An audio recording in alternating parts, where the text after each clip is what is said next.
Firstly, it has got off to a great start, and can I acknowledge Michael at the outset, because he's done such a phenomenal job of, really reminding New Zealanders that the response to COVID has to be a people-centred response. Nothing matters more than people's health. That is our wealth, actually, the health and well-being of people. So I want to acknowledge you, Michael, who's also become really internationally known for the advocacy that he's done around this here and abroad. And secondly, tautoko to the youth speakers, all raising just incredibly important issues. Issues about the need for communities to be leading on what they want for their health, designing it, really not having others come in and tell them what's good for them, but putting their issues on the table and taking the lead. Stacey reminding us of the importance of leaving no one behind, and around the world and in our own country people get left behind, which is wrong. And then George about the importance of seeing human beings in the bigger picture of the planet and its health, because if it's not healthy, we can't be in the end either. So all amazing contributions. Now I'll cast my comments more in a global perspective, but obviously they're relevant to New Zealand as well. I think it's fair to say the world was in crisis before COVID, and it's in bigger crisis now. This, by the way, shouldn't send us into the depths of despond. It should redouble our determination to find better ways forward. And the word, the big reset is out there. Out of crisis always comes opportunity for change, for transformation, for innovation. And that moment needs to be seized around the world. Now, it's not as if we have to reinvent agendas. There are agendas. There are big, good global agendas. When I was towards the end of my time at the UN, we had this incredible year in 2015 where 4 big agendas rolled out. Obviously, the Sustainable Development Goals, the Paris Climate Agreement, the Sendai Framework on disaster risk reduction, and also a very important one from the Addis Ababa Financing for Development Conference on an action agenda around that. And the following year there was the Habitat 3 conference in Ecuador, which set out the new urban agenda, which is so relevant to our cities and cities around the world. So, we are not short of agendas. What we've been short of is action. And one hopes that the catastrophe the world's been going through with COVID might be a catalyst for saying, for heaven's sake, we have roadmaps. Could we get back and focus on them and what needs to be done? We're really facing what I would call a syndemic of issues. And this was a term that was used in the Lancet Commission report, which Boyd Swinburne was a leading figure in. The Lancet Commission on the Global Syndemic of Obesity, Undernutrition and Climate Change. So it's a big picture thinking there. But I'd add to the syndemic, the perpetuation of extreme and relative poverty around the world, the biodiversity crisis, which George has addressed, exceeding a range of planetary boundaries. We tend to focus on the climate one, but there's 9 others, many of which we're perilously close to the edge of. The level of conflict and oppression around the world, which is horrible. Are people aware that roughly 1% of the world's population is forcibly displaced? Forcibly displaced. 1 in every 97 people in the world is displaced from their home and community by conflict and or oppression and rights abuses. About 1/3 are refugees, many others are internally displaced, but it's a shocking figure. And the world's humanitarian agencies struggle to deal with it. The real answer, of course, is peace and decent governments that don't oppress people. This is not achieved in a day, but it is really quite shocking. And then you have a particular cluster of countries which get the worst of all of that. They have the high levels of extreme poverty, the climate vulnerability, making them very disaster prone to either too little water or too much water, Both can be devastating for food supply.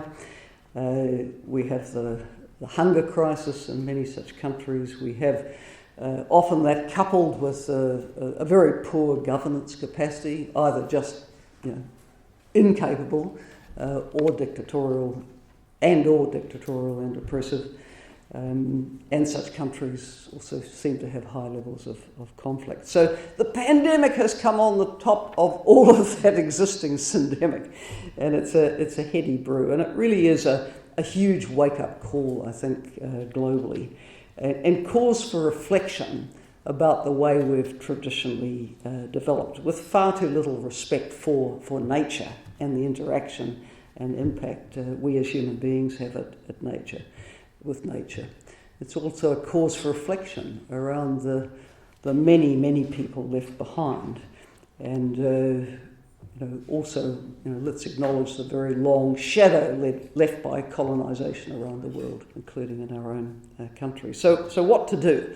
As I said, the worst thing is to despair, because we do have opportunities to reset and build back better everywhere.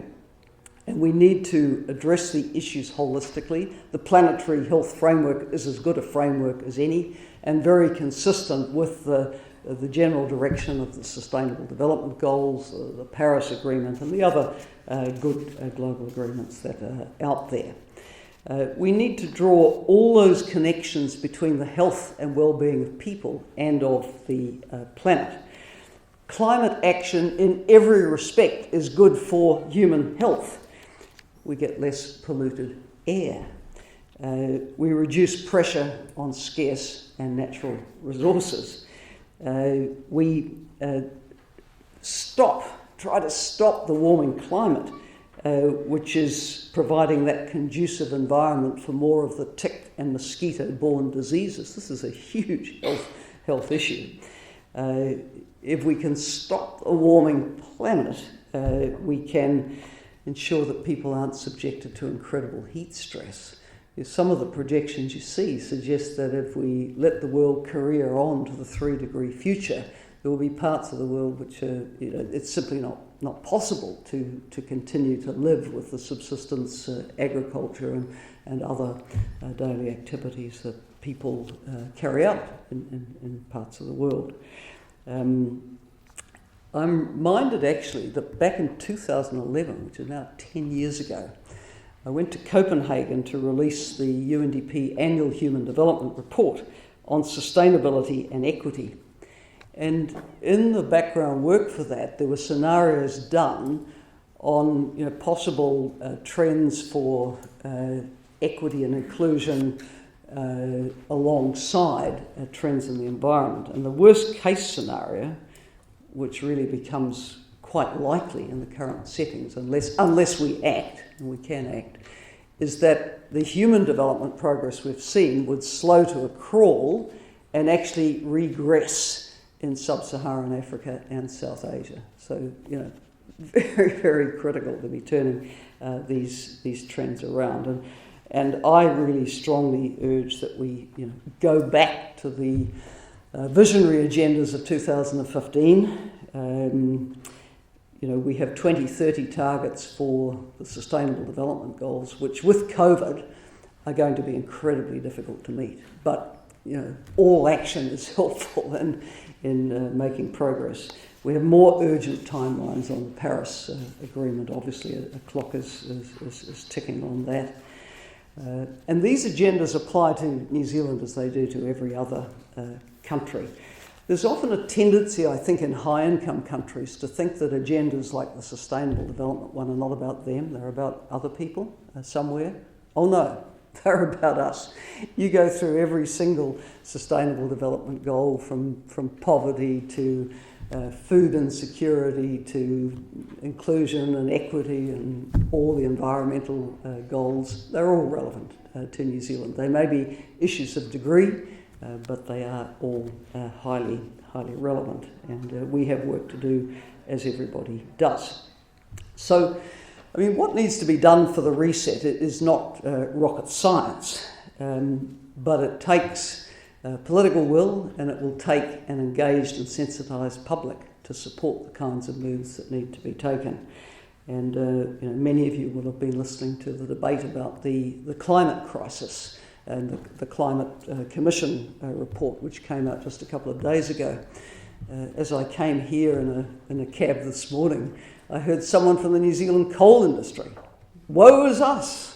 The sky is going to fall in. And then went on to make really the quite ridiculous claim that New Zealand was dependent on coal and gas. Well, we're not, right? And the level of micro dependence we have on coal should be able to be reasonably expeditiously dealt with. But it's going to take, the public moving with political will to get change.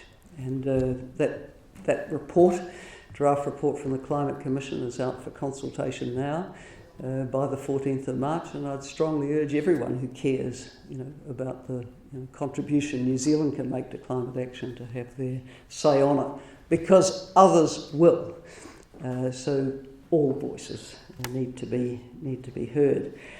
I think if we go back to the lens on society that the pandemic has given us, not just us, but everyone, it's exposed for all to see the many inequalities that there are in health status, social provision. It's put a spotlight on many things. And clearly some of the resets that have to go on, they need to happen within health, but they need to happen within broader social policy as well. I'll come to the environmental area in a moment. We've certainly learned globally that without a capacity to rapidly activate a public health infrastructure, you can't deal with the pandemic effectively. And you grieve really for a society like the United Kingdom with one of the world's older comprehensive national health services brought to its knees by a failure in public health. This is tragic, and we're all touched by it in one way or another. I chair an organisation where the chief executive's mother died today of COVID. She has dementia in a rest home in the UK. I have two great nephews in the United Kingdom. There's been COVID scares at both the preschools that they're at. We're all touched by it. We all have stories. It's shocking. So building and maintaining a public health infrastructure that can snap into action, pandemic readiness. This is not going to be the first time we face this. It will come again. And with that, the public engagement and involvement, because you can't achieve the public health goals without that. And again, as we've heard from both Caden and Ali, the community leadership, people being able to take charge and say, we know it's going to work for us. That's very, very critical. Another big issue has been the resilience in health systems so that they can continue service continuity. The excess mortality that's come from COVID is not only COVID deaths offshore, it's also the breakdown of other services. And I spoke a little last night about the lens I have through chairing the Partnership for Maternal, Newborn and Child Health about what's happened to sexual and reproductive health services and children's immunisation and so on. But even here, people would have felt fearful of going forward for services because of the fear of possibly being exposed to COVID during the lockdown. And in societies where the pandemic has run harder and longer, this has been a very, very big concern. I think also the spotlight we've had on health inequalities and vulnerabilities is something which should be really exercising our attention. The pre-existing health conditions that have exposed people to greater risk of COVID, particularly with a number of the non-communicable diseases. And we can do something about this.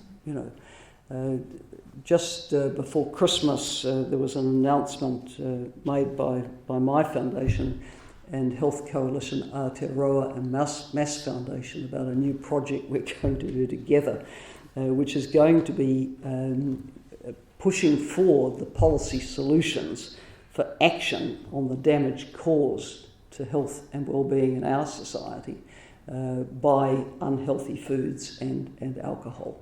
We need to be addressing these issues, as of course we need to be addressing the underlying social determinants of health, which include housing and income. And Stacey made some very good, very good points on the loneliness issue. Loneliness is highly connected to income. If you're poor, the chances are that your ability to be socially connected, to have company, that they're way down. These underlying social determinants have to be addressed. Also, in the health system, COVID exposed some unpleasant truths about rest homes and their capacities, not only here but globally.